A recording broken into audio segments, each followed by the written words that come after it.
Tudo bem.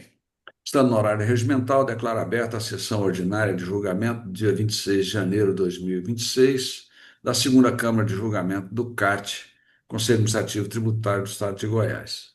Saúdo cordialmente os senhores conselheiros, doutor Rafael Godinho, doutor Moisés Júnior, doutor Paulo Henrique Caiado, doutor Washington Oliveira, assim também a senhora representante fazendária, doutora Geluz Castanheira, e um bom dia muito especial àquela que está sempre conosco na retaguarda, a Laura, a secretária dessa Câmara. Com a permissão dos senhores, e não havendo advogado presente na sessão, eu vou fazer uma inversão de pauta a pedido do conselheiro relator, em razão da maior completude do presente processo. Então, sendo assim, chamo para julgamento o processo número 2 da pauta, recurso voluntário número 090/26, processo número 4012, 30015812, sujeito passivo, Império Joias Limitada, Solidários Ecometais, Comércio Atacadista, Exportação e Importação Limitada, e Rodrigo Nunes da Costa. Relator, conselheiro Rafael Godinho, estando em condições, passo a palavra para o seu relatório. Bom dia, senhor coordenador, no qual eu estendo os cumprimentos de um bom dia aos demais pares de julgamento, conselheiro Moisés, conselheiro Paulo Henrique, conselheiro Washington, representante fazendário doutor Gerluz, nossa secretária Laura, que nos assiste aí sempre, e todos que nos assistem na gravação e na transmissão ao vivo aqui desse Conselho Administrativo Tributário do Estado de Goiás. Senhor coordenador, eu já vou fazer o relatório do processo agora final 12 e tem um processo de retorno no final 18, que é a mesma situação fática e jurídica. É só uma nota que foi retirada dessa autuação e foi autuada em outro processo. Aí, até por questão de completude do julgamento, se possível, após o julgamento desse, a gente já chamar de imediato o do retorno, para que haja um julgamento já dos dois de uma forma mais ampla, para evitar qualquer situação de não de incidência de entendimento ou qualquer coisa nesse sentido. E já fazendo essa breve solicitação, então inicio o relatório do final 12, que cuida-se dos autos de recursos voluntários interpostos por Império Joias Limitada, Rodrigo Nunes da Costa e Ecometais Comércio Atacadista Exportação e Importação Limitada. Em face da sentença, que julgou parcialmente procedente a pretensão fiscal formalizada no auto de fração do contencioso fiscal número 4012-3001-58012. A pretensão fiscal aqui consiste na exigência de crédito tributário decorrente de remessas realizadas com não incidência de ICMS para a empresa comercial exportadora, constante nas notas fiscais relacionadas na planilha denominada de ICMS a recolher, emitidas com fim específico de exportação, sem que houvesse a devida comprovação da remessa para o exterior, devendo, em consequência, ser recolhido o imposto devido juntamente com as penalidades e demais acréscimos legais. Foram rolados aqui como sujeitos passivos Rodrigo Nunes da Costa, com fundamento neste auto de infração no artigo 45, inciso 9 do Código Tributário Estadual, e a empresa Ecometais Comércio Atacadista Exportação e Importação, com base no artigo 45, inciso 6, a linha A, do mesmo diploma legal. Regularmente intimados, os sujeitos passivos comparecem à lide. O sujeito passivo principal e o solidário Rodrigo Nunes da Costa apresenta defesa conjunta por meio de representante legal, requerendo preliminar nulidade do feito por cessamento de defesa e, no mérito, a improcedência da autuação. A Solidária Ecometais, igualmente por meio da representante legal, o preliminar de nulidade e, subsidiariamente, pugnou pela improcedência do lançamento, sustentando sua ilegitimidade. Foi exarado já nos autos, né? O despacho número 746 de 2024, determinando a remessa dos autos da Delegacia Regional Fazendária de Origem, para as delegações defensivas e da documentação acostadas pelos direitos passivos. Em resposta, a autoridade fiscal revisora elaborou relatório circunstanciado no qual consignou que a nota fiscal número 642 deveria ser excluída do presente feito por estar relacionada em outro processo administrativo, qual seja o 4012, 300191, 818, que já consignado aqui nessa sessão, né, anteriormente falando, que será o próximo aí da pauta, que é um processo de retorno. Registrou ainda que após a consulta junto à Receita Federal do Brasil para verificação das remessas das mercadorias com fim específico de exportação, constatou remessas destinadas aos CNPJs 34, 675, 514, 1000,83 e 22, 503, 284, mil de ré, 71. E 12, 698, 756, 0001, 2019 foram efetivamente exportadas, razão pela qual sugeriu a exclusão das notas fiscais correspondentes aos números 483, 582, 755, 1505, 1506, 1535, 1537, 1564, 1587, 1594, 1611, 1646, 1663, 1688, 1689, 1732, 1733, 1735 e 1810. Quanto aos demais documentos fiscais, conclui que os impugnantes não demonstraram cumprimento das exigências legais, porquanto os documentos relacionados não apresentam a necessária vinculação com as notas fiscais objeto do lançamento, razão pela qual opinou pela manutenção parcial da autuação no valor originário de 5.165.999,96 centavos, conforme o tema artigo constante às folhas 237 e 238 do arquivo digitalizado.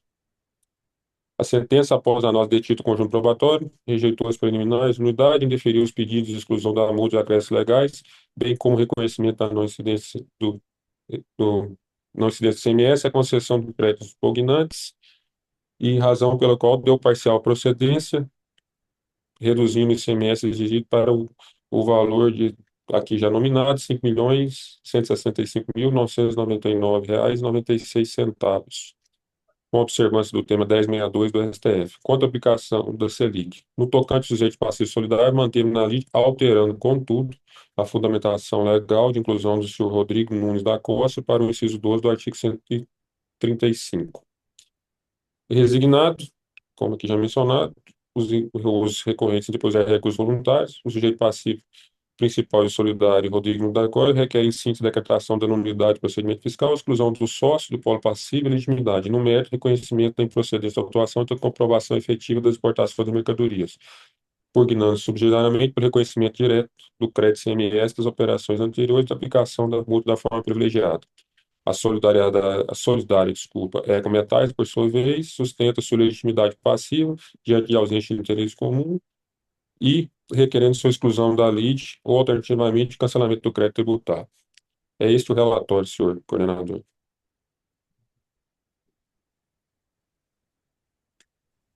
Obrigado, doutor Paulo Henrique. Passo a palavra, então, para a doutora Gerluce, representante fazendária. Bom dia a todos, né? Senhor coordenador, a Fazenda Pública, ela vai fazer uma única manifestação, se o senhor me permitir, porque os processos, tanto esse como outros, que são do mesmo sujeito passivo, do mesmo solidário, os recursos apresentados pela solidária, eles são idênticos, e os recursos apresentados pelo sujeito passivo autuado, a Império, e o solidário, são bem parecidos e constam os mesmos pedidos. Então, para não ficar repetitivo e eu ter que manifestar duas vezes, se o senhor me permitir, me dá um tempinho a mais, eu manifesto para os dois, de uma vez. Pode ser? Sim, sem problema, doutora Gerluce. Inclusive, quero crer que o conselheiro Rafael já pediu inversão da pauta, porque vai pedir extensão do julgamento. Ok. Então, a Fazenda Pública vai começar com o recurso da solidária recorrente à comercial exportadora, a Ecometais. Ela alega a ausência de requisitos legais para a caracterização da sua responsabilidade, previsto no artigo 45, inciso 6A. Afirma ela que, como adquirente e a Império como vendedora, elas ocupam polos opostos na relação jurídica.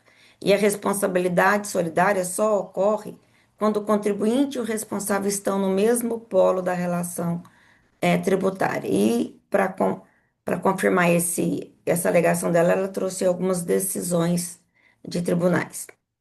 Essa operação aqui, uma operação de remessa com fim específico de exportação, ela é completamente diferente de uma operação comum comercial de compra e venda.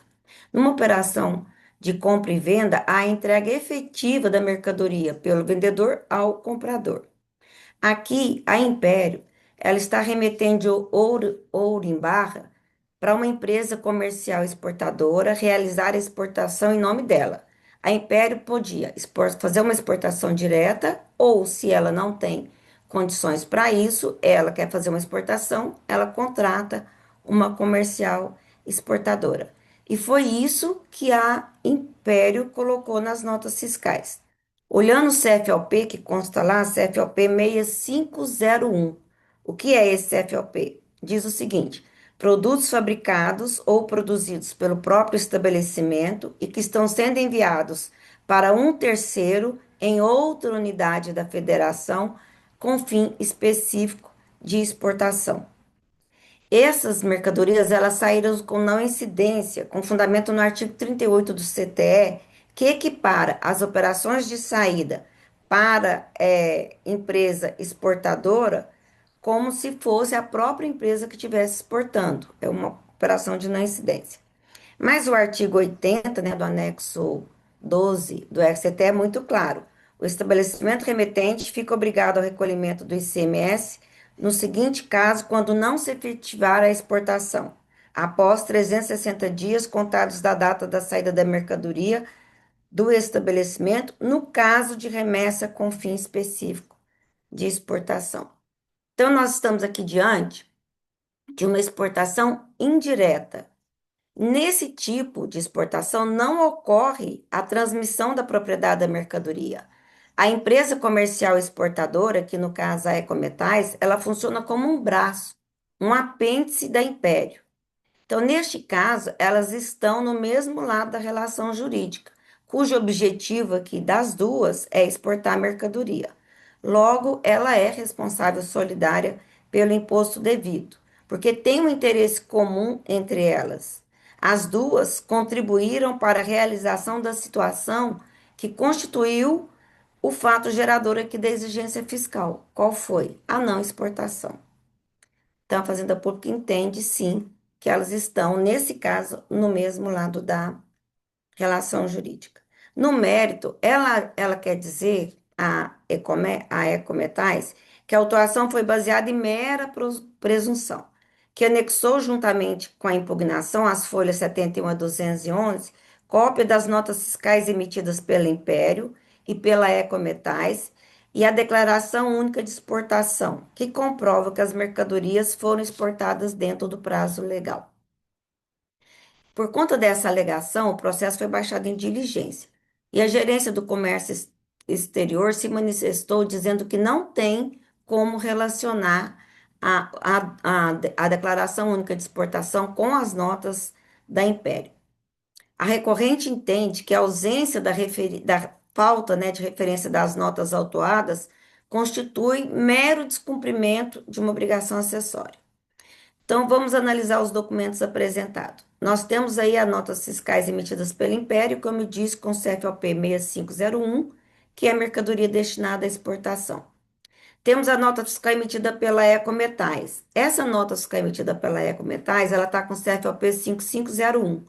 O que a Ecometais está dizendo aqui?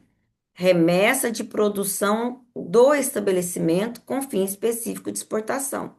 Então, nessa nota aqui, a Ecometais está dizendo que essas ouro que vai ser exportada é de sua produção. Por que com fim específico de exportação?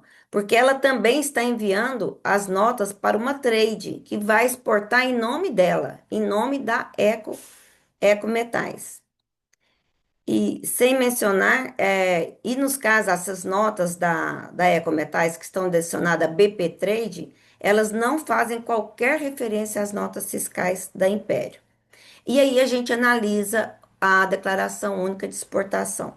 Tem um campo nessa declaração que é denominado notas fiscais referenciadas, que tem as seguintes informações: CNPJ do emitente da nota, e aqui consta o CNPJ da filial 6 da Ecometais.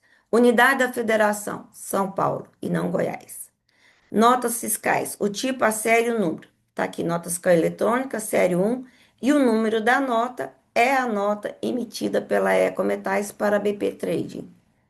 Então, a DUI não faz qualquer referência às notas fiscais emitidas pelo Império, bem como às notas fiscais de remessa com fim específico de exportação emitidas pela Ecometais. Logo, os documentos apresentados não afastam a acusação fiscal.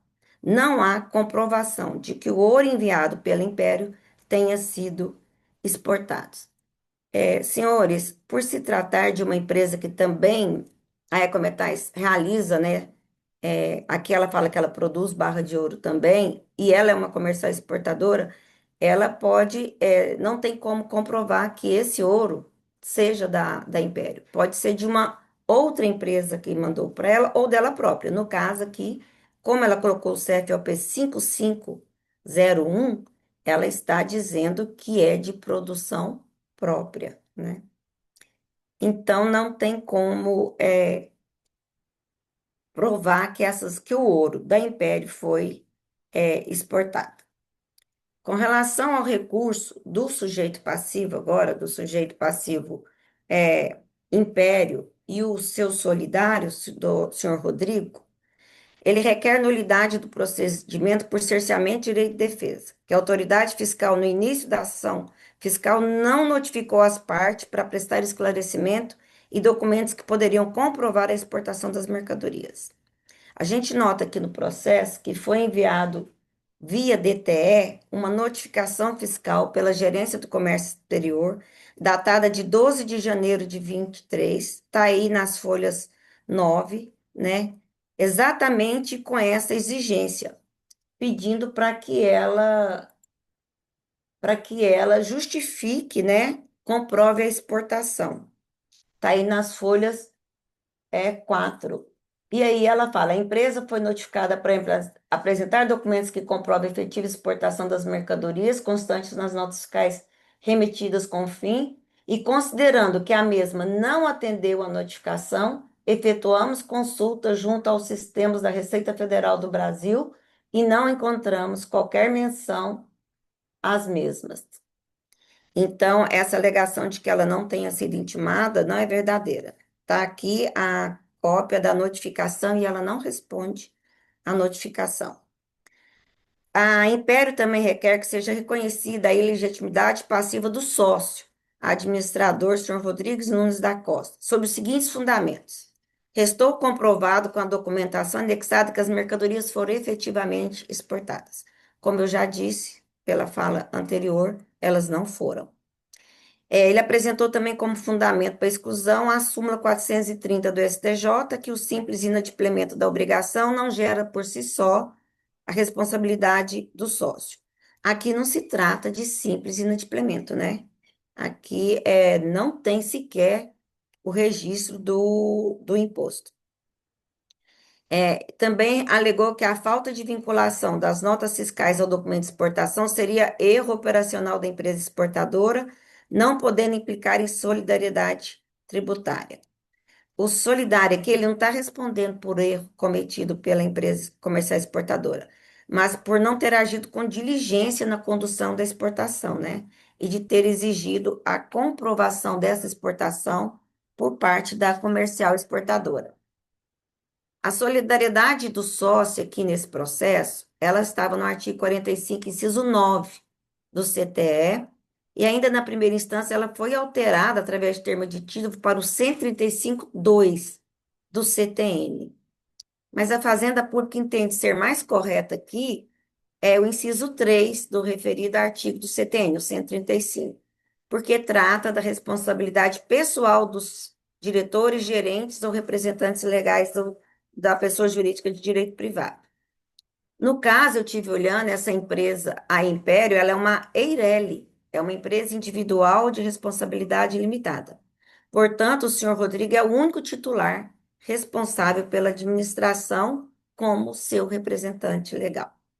No mérito, ela requer a improcedência do lançamento sobre o argumento de que há provas que as mercadorias foram exportadas. Não há qualquer prova ou vínculo com relação a isso.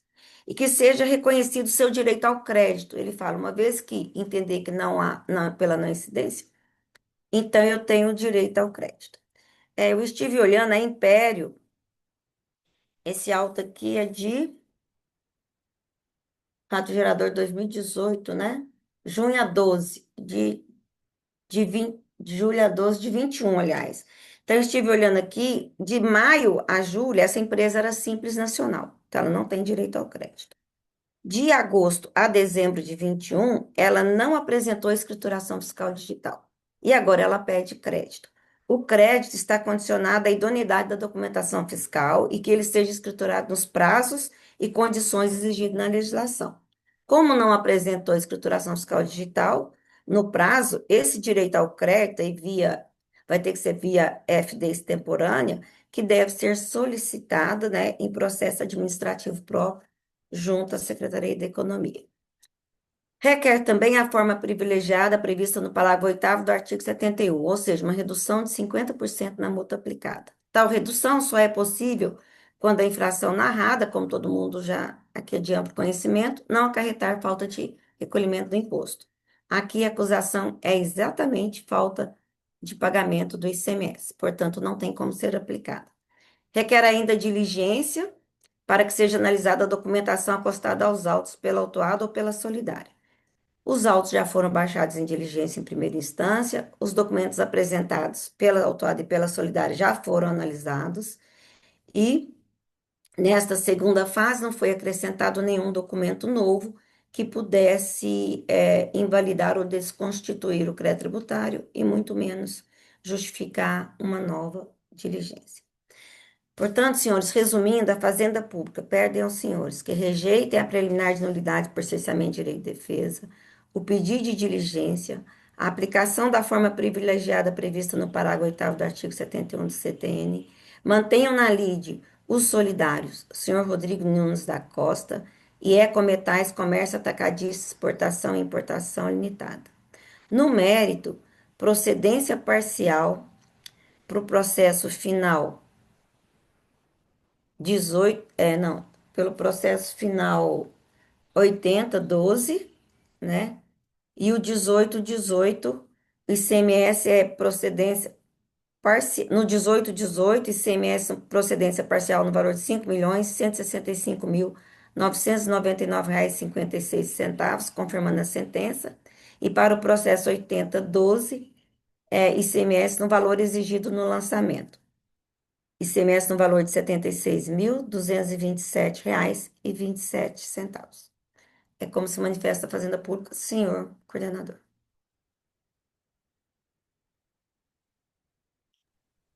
Obrigado, doutora Gerluce. Conferência, senhores conselheiros. Não havendo conferência, então, com a palavra, conselheiro relator para proferir o seu voto. Obrigado, senhor coordenador. Eu também vou proferir um voto aqui já de uma forma englobada, que a situação de fundo ela é bem simples, que é remessa de mercadoria para exportação não comprovada. Eu vou iniciar também pelo processo, como já foi feita a sustentação lá pelo representante fazendário da Ecometais, e nesse sentido, já adianto que eu a vou manter também no polo passivo da relação, justamente conforme já até mencionado o representante fazendário, a operação aqui de exportação direta, a Ecometais, ela agiu como um braço, sim, dessa exportação. E nesse sentido, a prova, sim, do interesse comum está nos autos do 124.2, bem como também a aplicação do 45, inciso 6, que é a responsabilidade do exportador sobre essas mercadorias não comprovadas para exportação, e não há que se falar da não incidência do ICMS. Não, em vez que não haja comprovação, essa operação está glosada com a incidência do tributo respectivo. Então, não há que se falar. Então, nesse aspecto, a Ecometais, já adianta, tem que ser mantida nos autos. Com relação ao império e com relação ao sócio, Eu afasto aqui as preliminares de cerceamento e defesa, que realmente não houve, e houve a intimação, e além disso, acho que esse conselho também já tem firmado entendimento, e o que é claro também cristalino nas relações jurídicas, que o sujeito passivo, ele também tem a faculdade, sempre que entender necessário, de colecionar os autos às provas respectivas do seu direito. E embora ele tenha sido intimado aqui, não trouxe, não, e a comprovação de algumas notas da exportação, inclusive do processo posterior que vai ser julgado, que é o final 18, que foi excluído disso, mostra que a Fazenda Pública agiu de maneira diligente nesse feito, entendeu? Fazendo o saneamento necessário e a constituição do crédito da forma regular. Então, não há cerceamento de defesa.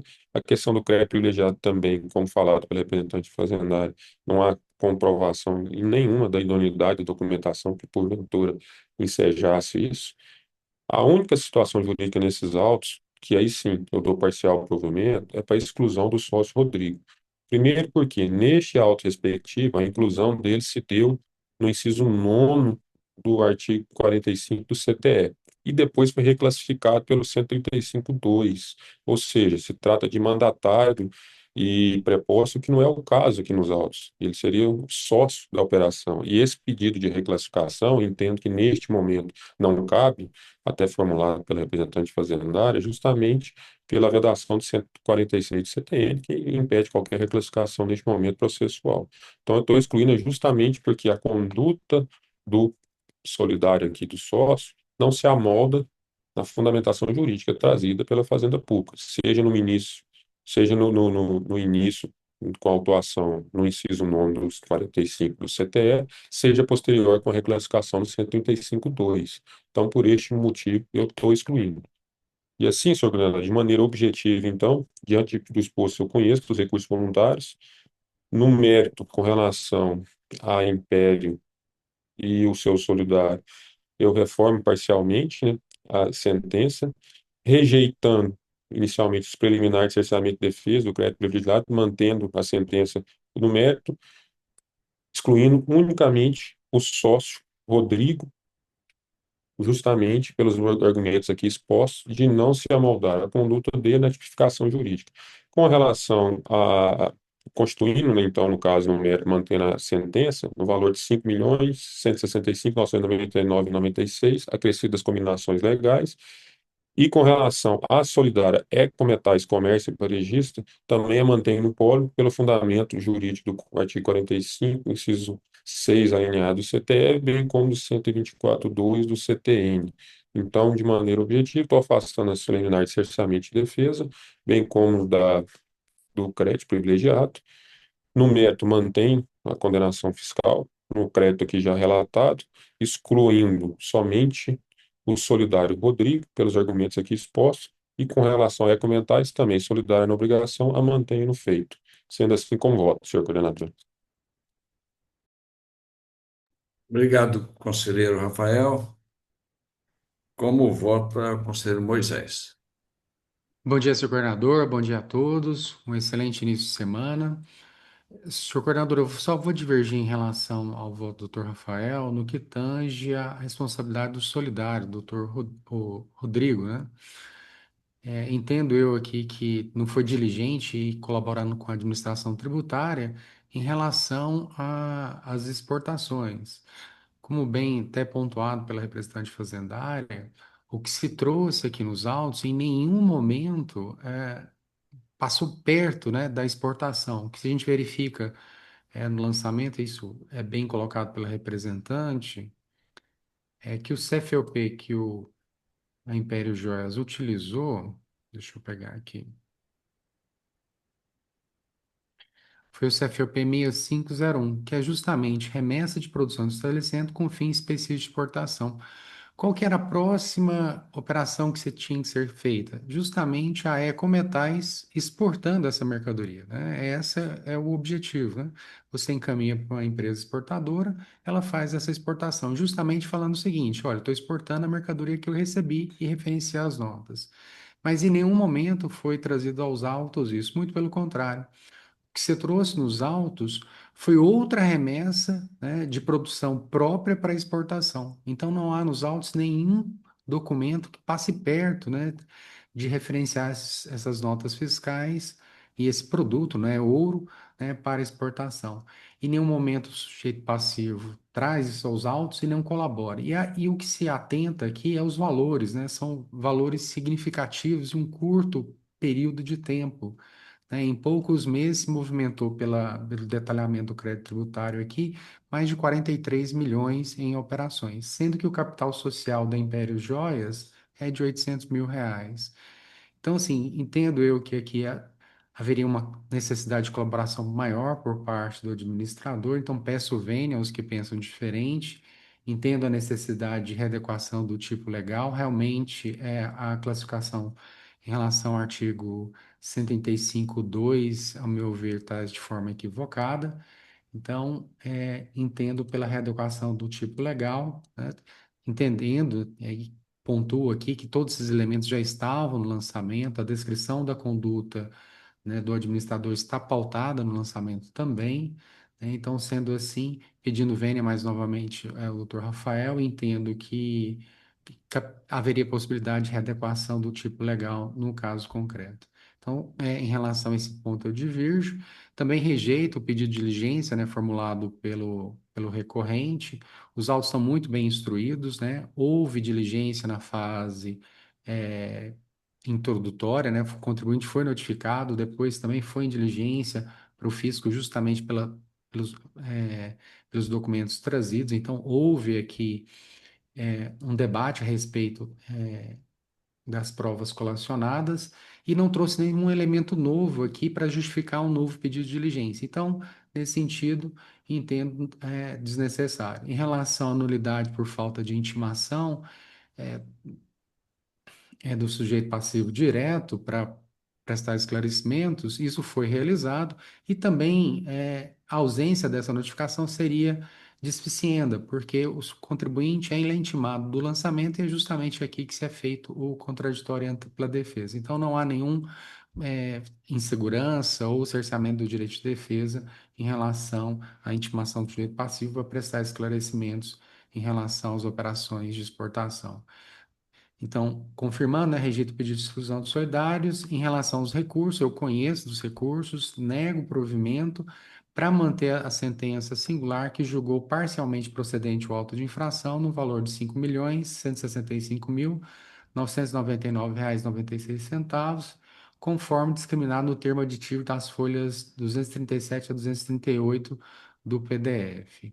E também rejeito o pedido de adequação de penalidade requerido pelo sujeito passivo direto.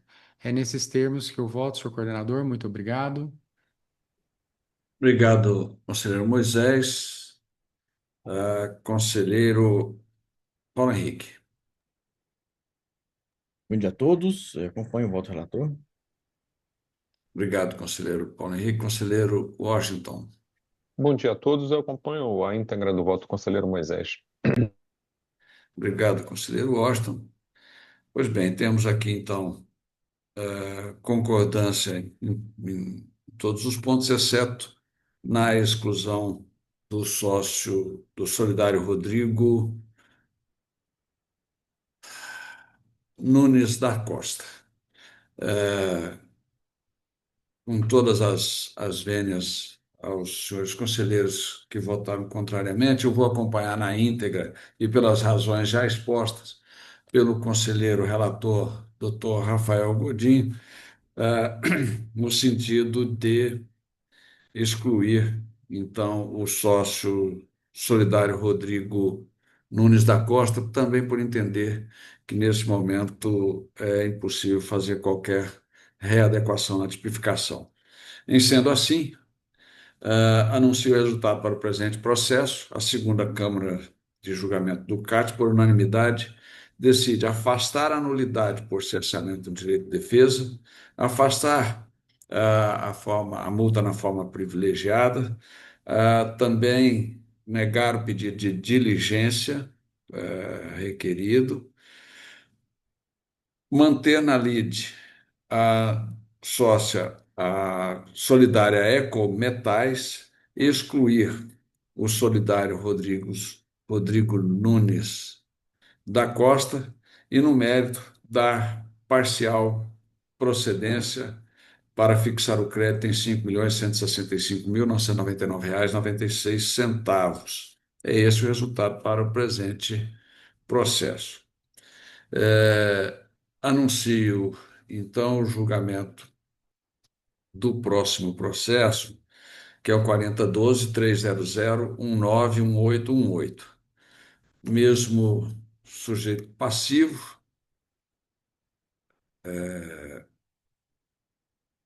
e mesmo solidário.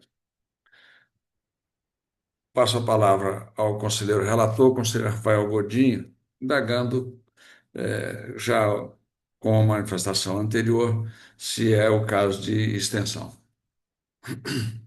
Coordenador, sim, seria o caso de extensão. O único adendo aqui a ser falado é que, neste caso especificamente, inicialmente o Solidário Rodrigo foi incluído no 4512, que foi declarado inconstitucional, e posteriormente foi reclassificado também pelo 135.2. Então, nesse sentido, é caso de extensão, sim, pelas razões já expostas já anteriormente.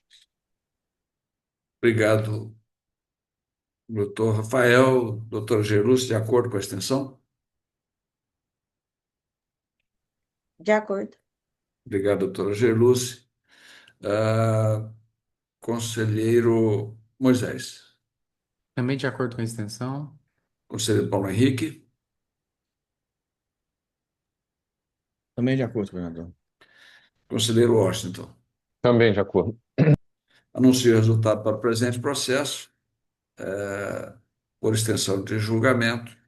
Da mesma forma, a segunda Câmara de Julgamento do CAT, por unanimidade de voto, afastar a nulidade de processamento de direito de defesa, afastar a forma privilegiada da multa, negar o pedido de diligência, manter na lide a Ecometais, excluir o solidário Rodrigo Nunes da Costa, e no mérito da procedência, fixando o crédito em R$ 76.227,27. É esse o resultado para o presente processo.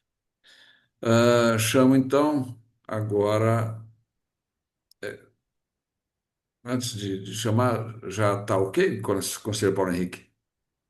Ok? Chamo então o processo 4012-000-799-411. Impugnação em segunda instância 089/26. Sujeito passivo comercial de alimentos Vale Verde Limitada.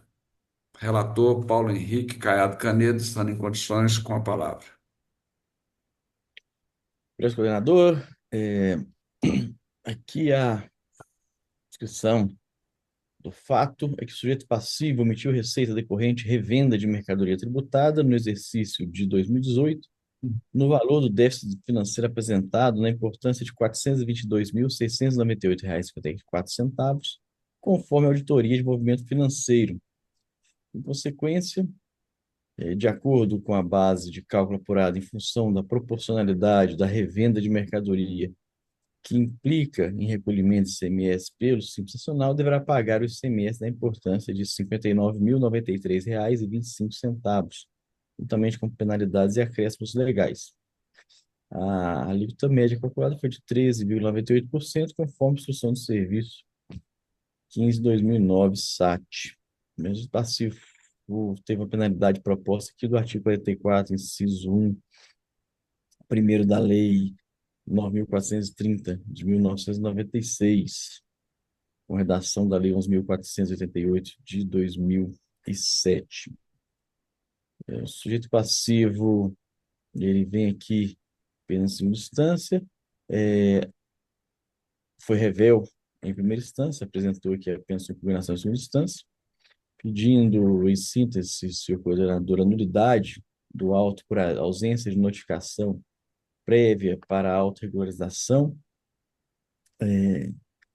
erro no arbitramento, as despesas presumidas, salários, aluguéis, tributos não refletem a realidade da empresa, que teve aporte de mútuo no montante de R$ 400 mil, discordamento sobre substituição tributária, que o imposto já é recolhido antecipadamente, afastando assim nova exigência, diverge da alíquota apresentada de 13,98%, aduzindo que a alíquota correta seria de 9,1%, com uma diferença de R$ 18.747,69. Este processo veio aqui a julgamento e a segunda Câmara resolveu por bem encaminhar este processo em diligência, uma vez que faltava aqui no processo a demonstração dos equívocos suscitados pelo recorrente, sendo que nenhum documento ou contra-levantamento foi aqui apresentado pelo impugnante, né, pelo sujeito passivo.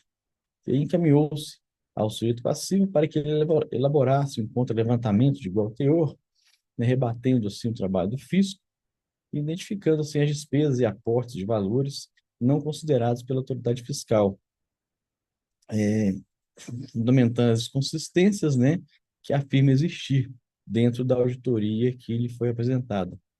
Apresentar também uma nota explicativa, né, que apontando objetivamente os erros e falhas do levantamento fiscal e acostar aos autos da documentação que embasou, né, este levantamento contraditório feito pelo sujeito passivo para que ele trouxesse.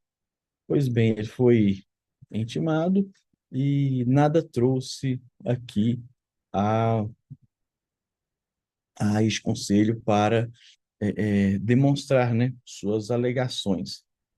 Ele pede também em sua peça que o processo fosse encaminhado em diligência ao fisco, a esse pedido aqui na peça dele. Pois bem, senhor coordenador, este é o relatório. Eu vou me adiantar aqui ao voto, uma vez que o passivo não está presente, também um processo que entendo ser de simples solução.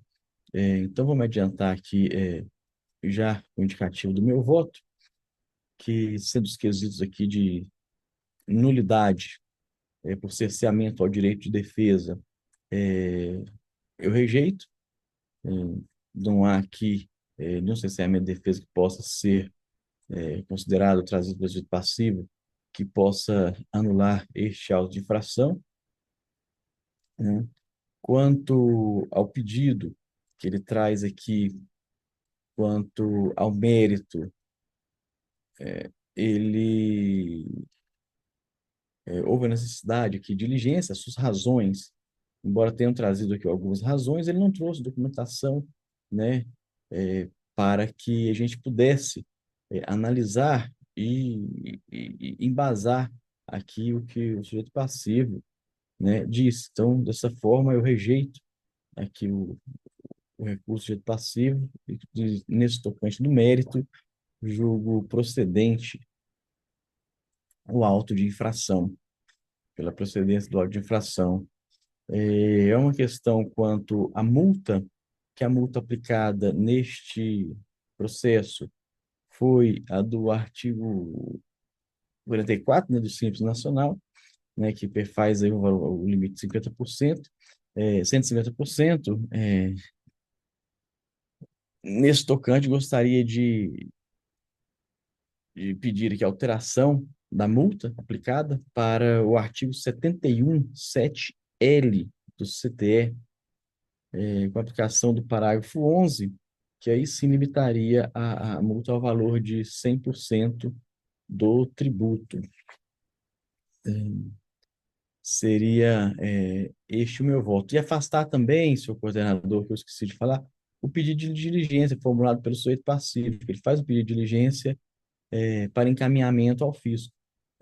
Entendo que se ele atendesse aqui o que foi solicitado na resolução, certamente seria encaminhado, né, em diligência e seria dado provimento ao pedido do sujeito passivo de encaminhar a diligência ao fisco. Porém, ele não trouxe nada, e com o que ele trouxe no auto de infração, não há embasamento para se encaminhar este processo ao fisco. Então, rejeita esse pedido de diligência também feito pelo sujeito passivo. Bom, seriam esses os quesitos. O senhor conseguiu pegar aí? Sim, Ok, então este é meu voto, senhor coordenador. Obrigado, conselheiro. Com a palavra, a representante fazendária, doutora G. Luz Castanheira.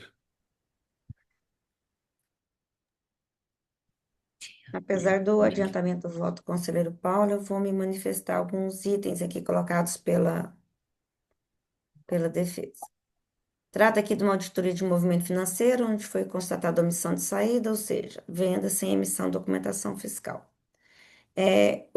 A impugnação apresentada aqui em circunstância ela é um pouco confusa, porque o sujeito passivo ele mistura dois autos de infração, né? Mas o que dá para entender aqui é que ele contesta alguns itens da auditoria do movimento financeiro. Ele contestou o item salários, falando que a Secretaria da Economia não pode fazer fiscalização de trabalhadores, que existe uma instituição própria para isso. A Secretaria da Economia não fez qualquer fiscalização.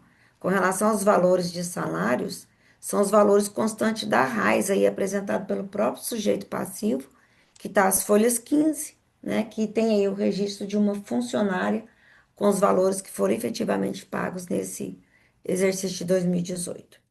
Ele alega também que o fisco não poderia arbitrar aluguel, água, luz, telefone e outros. Não tem esses valores considerados na auditoria do movimento financeiro, eles estão zerados, justamente porque o contribuinte não atendeu o fisco e apresentou os documentos. Falou que os valores dos tributos também estão muito altos. Aí, os tributos que constam aí são valores recolhidos conforme o PGDAS, que consta aí as folhas no período de fevereiro a 12 de 2018. É os valores que o próprio contribuinte recolheu. Ele se defende do outro auto aqui, que é a multa formal sobre mercadoria de GST, que já está inclusive quitado. Reclamou da alíquota média aplicada, que conforme a receita na tabela seria de 9,10%. Seria essa alíquota se o sujeito passivo tivesse declarado a receita no PGDAS. Talvez ficaria aí nessa alíquota aí. Mas aqui se trata de um lançamento de ofício. E conforme a orientação, nesse caso, né, por se tratar de receita não declarada, usa-se a alíquota média da atividade, que no caso aí é de 13,98%. Que a multa deveria ser de 13% conforme o artigo 71, inciso 10b. Essa multa, ela diz respeito à falta de emissão de documentação fiscal quando os valores são registrados.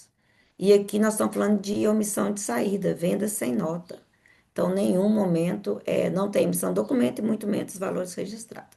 Concordo com o conselheiro Paulo Henrique com relação à multa que realmente foi aplicada a multa federal de 150%, mas por se tratar de mercadoria desacobertada de documentação fiscal, o correto é que se aplique a nossa lei, né, a Lei do Código Tributário Estadual de Goiás, que é a multa do artigo 71, inciso 7L, combinada aí com o parágrafo 11, para ficar limitado ao valor do imposto. Por conta disso, ele alega que a multa é confiscatória, mas com essa alteração, ela atende, né, às decisões dos tribunais. Reclamou que o juro aqui é superior ao previsto na legislação, aqui já o juro é conforme Selic, também entendimento do STF. E no mérito, ela alega terá um contrato de multa aí entre o titular e a empresa, no valor de 400 mil, tentando afastar a acusação e que esse contrato seriam pago em 4 pagamentos, em dezembro de 20, dezembro de 21, dezembro de 22 e julho de 23. Primeira coisa que a gente observa aí é que esse contrato de mútuo, ele só foi registrado depois de notificado o sujeito passivo. Primeira notificação foi em julho de 20 e esse contrato de multa aparece com registro aí em outubro de 20. Ele trouxe aqui uns extratos bancários alegando que se tratar de valores, né, que seriam pagamentos desse contrato de multas. Mas a gente olha o extrato e vê que trata-se de valores sem identificação de depositante, não tem como ligar ao contrato. E muito menos apresentou os comprovantes de pagamento desse contrato de multa que já teria vencido, né? Ele fala que seria dezembro de 20, 21, 22 e julho de 23. Também não trouxe os comprovantes de pagamento desse contrato. Tem uma resolução aí, a resolução 147, para intimar ele, né, já que ele alega alguns erros na auditoria. teve ciência através do advogado e nada trouxe seus autos para contrapor a auditoria realizada. Então, a Fazenda Pública concorda com o voto do conselheiro relator, senhor coordenador. Obrigado, doutora Gerlúcia. Então, conselheiro relator, só para confirmar o voto.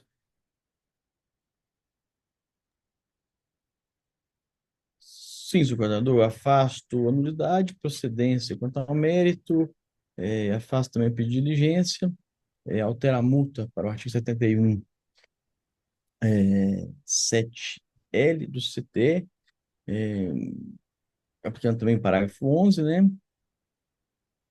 E seriam esses os quesitos. Ok. Obrigado, conselheiro Paulo Henrique.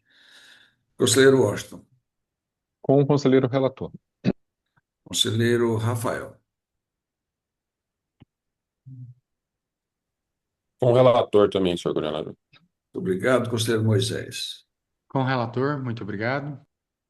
Obrigado.